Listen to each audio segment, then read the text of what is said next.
যারা সালাত আদায় করতো না তাদের শাস্তি তিনি দেখে এসেছেন, যে তারা শুয়ে আছে এবং মাথার উপরে দুইজন ফেরেশতা দাঁড়িয়ে আছে, তাদের হাতে বড় পাথর আছে, এই পাথর দিয়ে তারা মাথা ফাটিয়ে দিচ্ছেন, মাথাটা চূর্ণ বিচূর্ণ হয়ে যাচ্ছে এবং সেই পাথরটা ছিটকে অনেক দূরে চলে যাচ্ছে।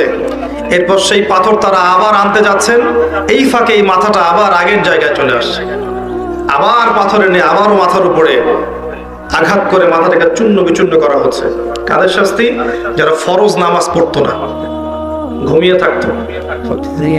নবী সাল্লাল্লাহু আলাইহি সাল্লাম বলেছেন, চারটা কাজ যদি কোনো মেয়ে করতে পারে, জান্নাতে যাওয়ার জন্য 8টা দরজা আল্লাহ পাক খুলে দেবেন ইনশাআল্লাহ।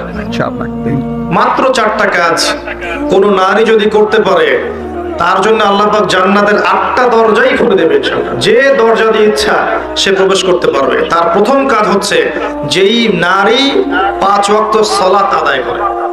কতজন মেয়ে এখন 5 ওয়াক্ত সালাত পড়ে নিজেরাই ভেবে দেখেন, বা আদৌ সালাতের নিয়ম কানুন জানে কিনা ভেবে দেখেন, ওযু ঠিক মতো করতে পারে কিনা ভেবে দেখেন, সালাতের ফরজ ওয়াজিব কোনটা, সুন্নাহ কোনটা, মুস্তাহাব জানে কিনা এটা ভেবে দেখেন। জীবনে কোনোদিন সালাত শিক্ষা একটা বই পড়েছে কিনা এটাও ভেবে দেখেন। দ্বিতীয় কাজ বলেছেন নবী সাল্লাল্লাহু আলাইহি ওয়াসাল্লাম, যেই নারী 5 ওয়াক্ত সালাত আদায় করে এবং রমজান মাসে রোজা রাখে। রমজান মাস কি সেটাই তো জানে না এখন। রমজান মাস মানে ওর কাছে মনে হয় ঈদ করার মৌসুম, জামা কেনার মৌসুম, নতুন নতুন জামা আসবে, এগুলো কিনবো, ফ্যাশন করব, বিউটি পার্লার যাব, মেকআপ করব, ঢ্যাং ঢ্যাং করে ঈদের দিন রাস্তায় ঘুরবো, এটাই হচ্ছে রমজানের বৈশিষ্ট্য তাদের কাছে মনে হয়। অথচ রমজান আসলে আয়েশা রাদিয়াল্লাহু আনহা চোখের পানি ঝেড়ে দিয়ে সিজদায় পড়ে থাকতেন, জায়নামাজে পড়ে থাকতেন। এমনকি নবী সাল্লাল্লাহু আলাইহি ওয়াসাল্লামের সঙ্গ দেখা যেত কোনো কোনো ক্ষেত্রে পাওয়া সম্ভব হতো না। আমাদের নবীজি তখন আল্লাহর ধ্যানে এবং ইবাদতে বেশি ব্যস্ত থাকতেন। আচ্ছা, কোথায় সেই মেয়েরা এখন রমজান মাসে 30টা রোজা রাখবে, পাশাপাশি তাহাজ্জুদে দাঁড়িয়ে, কিয়ামুল লাইলে দাঁড়িয়ে, তারাবির সালাতে দাঁড়িয়ে আল্লাহর সামনে চোখের পানি ঝারবে। চোখ দিয়ে পানি ঝরা তো একটা সৌভাগ্য, আল্লাহর স্মরণে চোখ দিয়ে পানি আসা একটা সৌভাগ্য, যেটা আল্লাহ পাক সবাইকে দেন না।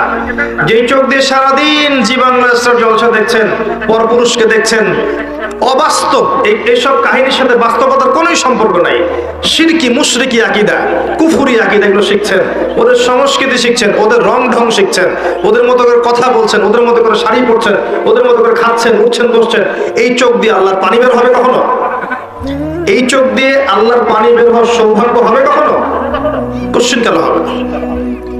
আর যে আল্লাহর স্মরণে কাঁদতে পারে নাই, তার চেয়ে হতভাগা কে আছে পৃথিবীতে? কেউ যদি আল্লাহর স্মরণে কাঁদে, আল্লাহ পাক তাকে মনে মনে স্মরণ করেন এবং সেই চোখ জাহান্নামে যাবে না যেই চোখ আল্লাহর স্মরণে কেঁদেছে। রমাদান মাসের সওম, এই অবস্থা আমাদের নারী জাতির।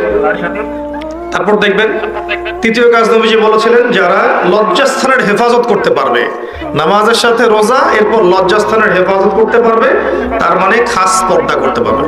আমি শব্দটা বলেছি খাস পর্দা করতে পারবে, ডিজিটাল পর্দার কথা আমি বলিনি।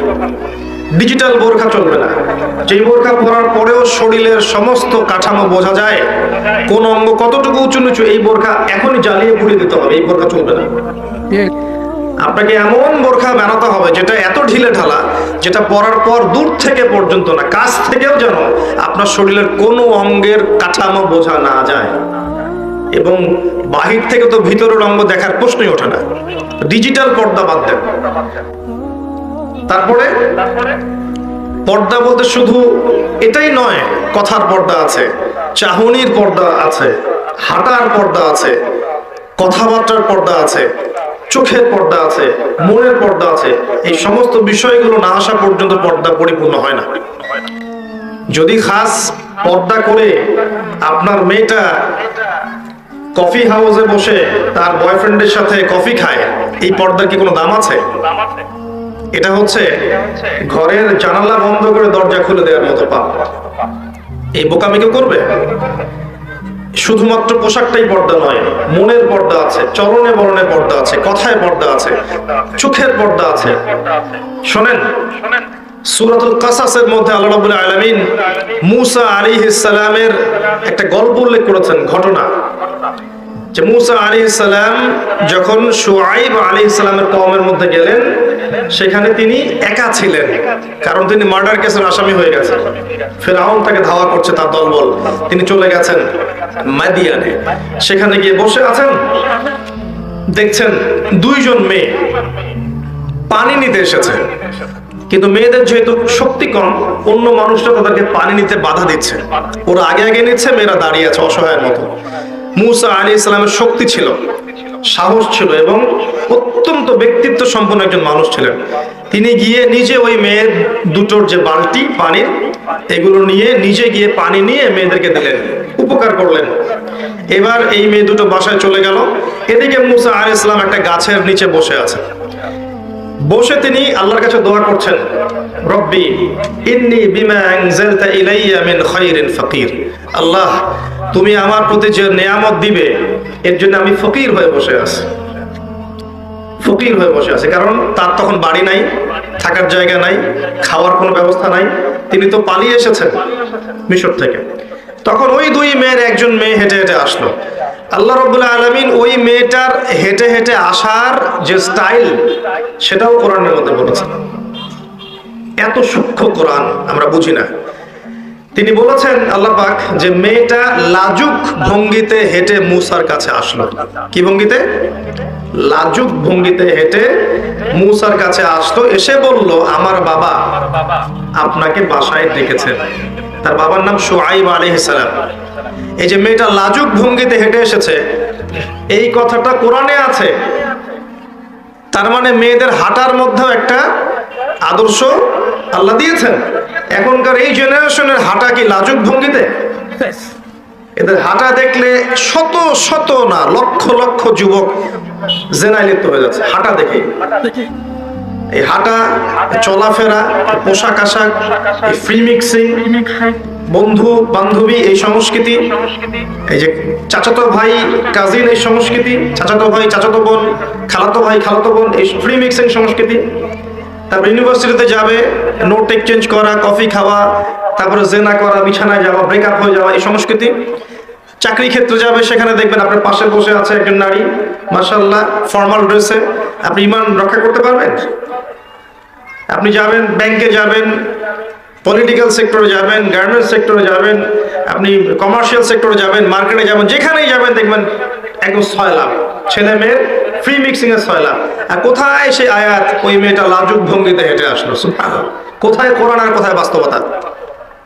কোথায় কোরআন কোথায় বাস্তবতা? দেখছেন? ওই মেয়েটার সাথে আল্লাহ রাব্বুল আলামিন এই মুসা আলাইহিস সালামের বিয়ে দিলেন। পরে তিনি তাকে বিয়ে করেছেন এবং 8 বছর শুআইব আলাইহিস সালামের ফার্মে চাকরি করেছেন মুসা আলাইহিস সালাম। তার মানে একজন ব্যক্তিত্ব সম্পন্ন পুরুষ একজন ব্যক্তিত্ব সম্পন্ন মেয়েও পায়। আর যে নারীর কোনো ব্যক্তিত্বই নাই, ওই নারীকে কোনো ব্যক্তিত্ব সম্পন্ন পুরুষ গ্রহণ করবে? করবে না। তো এইরকম বেপর্দা এবং বেহায়াপনায় যে নারীরা আছে, এরা কখনো ইমানদার, প্রকৃত ইমানদার, মুত্তাকি, পরহেজগার স্বামী খুঁজে পাবে না। আর যখন আপনি পাবেন না এমন স্বামী, তখন আপনার জীবনটা হবে জাহান্নাম। দেখবেন আপনি যেমন মানসিকতার, স্বামীও দেখবেন মাশাআল্লাহ আপনাকে রেখে বাইরে 3টা 4টা 5টা প্রেম করে বেড়াচ্ছে। আর কিফাউন কিরাম, আল্লাহ পাক যেটা বলেছেন, মানে ইকুয়ালি ডিলড হবে। আপনি যেমন হবেন আপনার স্বামী তেমনই হবে, আপনি যেমন হবেন আপনার স্ত্রীও তেমনই হবে। বিয়ের সময়, বিয়ের পরে চেঞ্জ হতে পারে। হয়তো 2 জন হেদায়েতের উপর ছিল, বিয়ের পরে একজন পথভ্রষ্ট হয়ে গেছে, হতে পারে। বা 2 জন পথভ্রষ্ট ছিল, বিয়ের পরে হেদায়েতের উপর আসছে, হতে পারে। কিন্তু একজন ব্যভিচারী পুরুষ ব্যভিচারী নারীর জন্য, আর মুত্তাকি পুরুষ মুত্তাকি নারীর জন্য। এটাই হচ্ছে আল্লাহ পাকের হিসাব। তো আমি জাহান্নাম বলতে গিয়ে এত দূর পর্যন্ত এসেছি। নবী সাল্লাল্লাহু আলাইহি ওয়াসাল্লাম যেটা বলেছেন, জাহান্নাম মানেই নারী আর নারী। তার মানে শেষ জামানার মেয়েদের সাথে এমন কিছু হবে যার ফলশ্রুতিতে আপনারা আর জান্নাতের পথে চলতে পারবেন না। আমি বলে দিচ্ছি এটা কি হয়েছে। শেষ জামানায় মেয়েদের সাথে ফেমিনিস্ট রেভলিউশন নামে একটা বিপ্লব হয়েছে, যে মেয়ে ছেলের কোনো পার্থক্য নাই, সবাই সমান, আপনি আর পর্দার বালাই নাই, আপনি পুরুষের সাথে কাঁধে কাঁধ মিলে যেখানে ইচ্ছা সেখানে করবেন। এই যে ফেমিনিস্ট রেভলিউশন, এর ফলশ্রুতিতে আপনি আপনার তাওহীদ হারিয়েছেন, সুন্নত হারিয়েছেন, নবীর আদর্শ হারিয়েছেন, পর্দা হারিয়েছেন, সম্মান হারিয়েছেন, ইজ্জত হারিয়েছেন, আল্লাহর ওই নুরানি খাতা থেকে নাম কাটা পড়ে গেছে। তওবা করে যদি ফিরে আসতে পারেন, এখনো যদি তাওহীদে আসতে পারেন, সুন্নতে আসতে পারেন, খাস পর্দায় আসতে পারেন, 5 ওয়াক্ত সালাত আদায় করতে পারেন, যাকাত দিতে পারেন, রমজানের সওম রাখতে পারেন, সুন্দর করে আল্লাহর আদেশ নিষেধ মেনে চলতে পারেন, এবং এই যে 4টা কাজ সালাত, সওম, পর্দা এবং স্বামীর আনুগত্য, এই 4টা কাজ করতে পারেন, ইনশাআল্লাহ তাআলা আজও সম্ভব আপনার সমস্ত গুনাহকে নেকিতে পরিবর্তন করা এবং পরকালে কিয়ামতের মাঠে আপনার জন্য জান্নাতের 8টা দরজা খুলে যাওয়া।